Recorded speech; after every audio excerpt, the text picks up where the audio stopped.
and welcome back to Cooking with Papa J. Today we're going to make my dad's recipe for Sloppy Joes, otherwise known as Made-rites. It's a loose meat sandwich. It makes really good picnic food. We're actually going on an off-road trip here in, I believe, next week, and it makes a really good crock pot meal. As far as that, you warm it up all day long. I'm going to be using my crock pot today to go ahead and, once I brown the hamburger and saute the onions and the red pepper and the celery together, I'll combine everything into this, put it on low for about 4 hours, and then I will go ahead and turn it off completely, let it cool down, then go ahead and put it in the fridge overnight so that way it has time to correctly cool down to temperature. Then tomorrow morning I'll go ahead and put it in Ziploc bags, and it freezes very well. So next week, the day before we leave, I'm going to put it in the fridge. Then I'm going to just take it in my crock pot out there. We'll plug it into my RV. That way everybody has basically Sloppy Joes or loose meat sandwiches all day long anytime they're hungry. So I'm going to do my video a little bit different than I have in the past. 12 videos that I've done so far, I'm growing and I'm learning and I'm changing. So what I'm going to do is I'm going to go ahead and fry the hamburger. Then I'll get that set off to the side. I'll go ahead and get all of my vegetables chopped, and then all of our measurements in bowls, so that way you guys don't have to sit and watch me do all of that. So once we get all of that done, I'll come back and we'll go ahead and do the combination of all the ingredients into our crock pot, set it on low, should be good to go. All right, we'll be right back.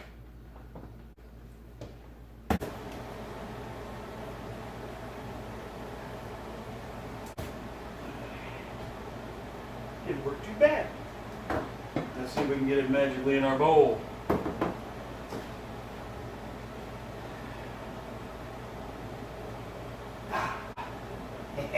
Worked pretty good. If you hadn't noticed, I found a new video editor. So we are going to only need, I think, 1 cup of the half cup of the finely chopped onions. Now, I'm going to need 1 cup because I am going to go ahead and I'm making a double batch. So I've got 4 pounds of hamburger browning up. I've got 1 cup of onions. Let's go ahead and get to our red bell pepper. Let's try this again. See if this one works. That's pretty good. Now, for a single recipe, you should only need 1/2 of a red bell pepper. But I'm going to be making a double batch, so I'm going to be using 2. Let's see if I can cut them both at the same time here.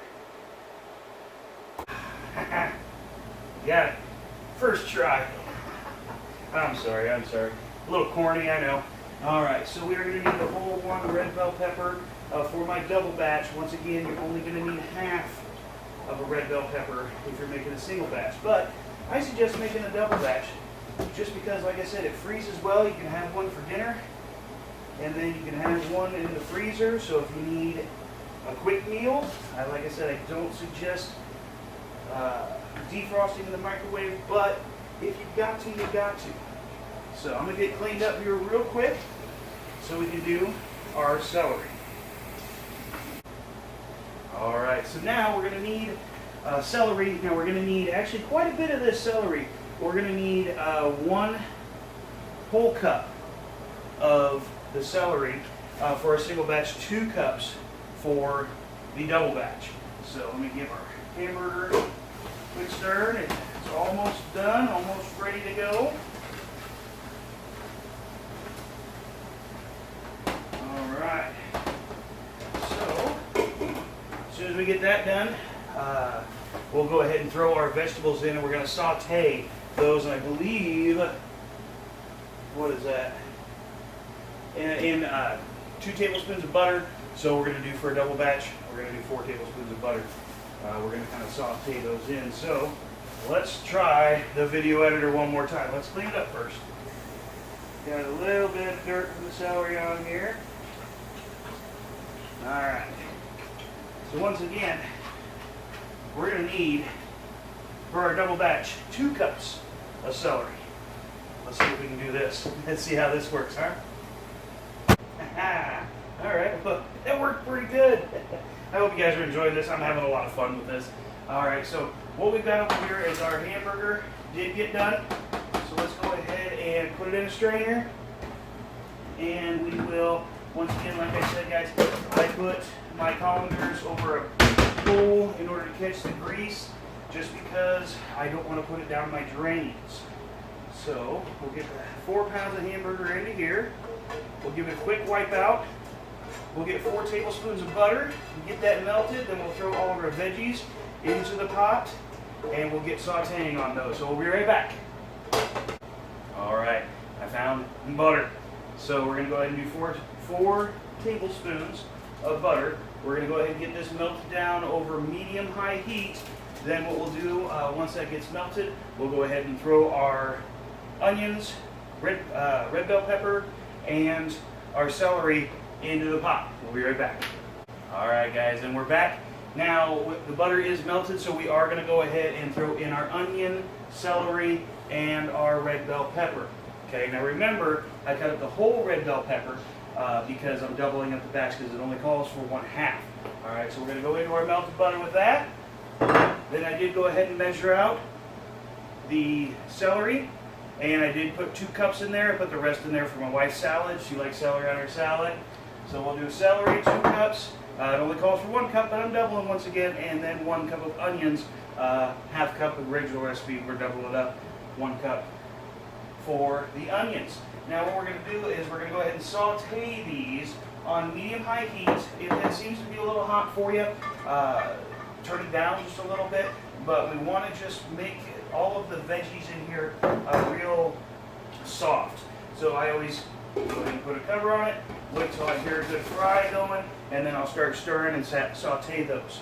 Now let's go ahead and get all the ingredients into measuring cups, and we'll be right back when I get those done for you. All right, guys, and we're back. We've still got our veggies sauteed over here. What we're going to do now is I went ahead and measured out all of our ingredients. Let's go ahead and get our hamburger. It's been draining. We'll put it into our crock pot or slow cooker, whatever you call it. Then what we've got is we've got 2 cans of tomato soup. Recipe only one. Once again, I apologize. I'm doubling this up. I'm probably messing you guys up. But we're going to go with 1 can for a single recipe, 2 cans for a double recipe of tomato condensed soup. Just any run-of-the-mill. It doesn't have to be Campbell's. It could be whatever you'd like. Recipe calls for 1/4 cup of brown sugar. We're going to go with a 1/2 cup because we're doubling once again. 1/2 cup of ketchup. Well, we're doubling up to 1 cup. And in here, it may look like a shot, but it's not. This is our distilled white vinegar, 2 tablespoons. Single recipe, only 1. In here is 3 tablespoons of Worcestershire sauce. I think I said it right this time. All right, we're going to go in with that. Then, in here we've got our 1 teaspoon of garlic powder, 1 teaspoon of black pepper, and 1 teaspoon of ordinary table salt. That's all going to go in the mix. All right, let me grab a spoon here, and we'll get to mixing this up. So, well, like I said, once again, what we're going to want to do is we're going to want to go ahead and simmer this for about 4 hours. Okay. Now, once everything's mixed up and it's up to heat, it's ready to eat. You guys can eat it right away. But once the flavors in here have a chance to kind of soak into each other, that's where it really starts to get good. Like I said, it's even better overnight or 4 hours, or if you're defrosting and using it later on, it turns out very well. So we're going to go ahead and cover this up with a lid, and we'll wait for our veggies to get done sauteing, then we'll get them in the mix. Go ahead and give it a stir. I'll show you what it looks like, and we'll go from there. All right, I'll be right back. All right, guys, we've got our veggies over here. They are finished sauteing. All right, and what I always look for is just a little bit, not a whole lot, but just a little bit of browning. I don't know if you can see that, but just a little bit of browning on them. That means to me that they're ready to go. So we've had our meat mixture kind of warming over here, and what I'll do is go ahead and just add all of our sauteed veggies into the pot. And then, like I said, what we're going to do is we're going to mix this up, and then we're going to give it about 4 hours Of course, my family isn't going to wait that long. They're going to want it right away. So what we're going to do, let me turn this off. There we go.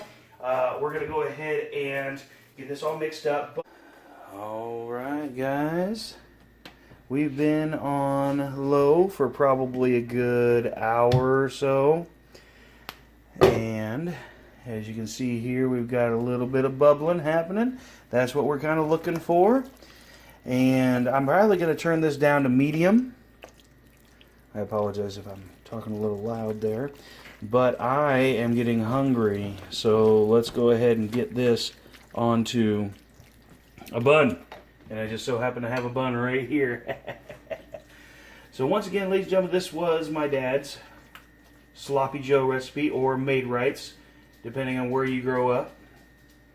And that's what you do with it right there.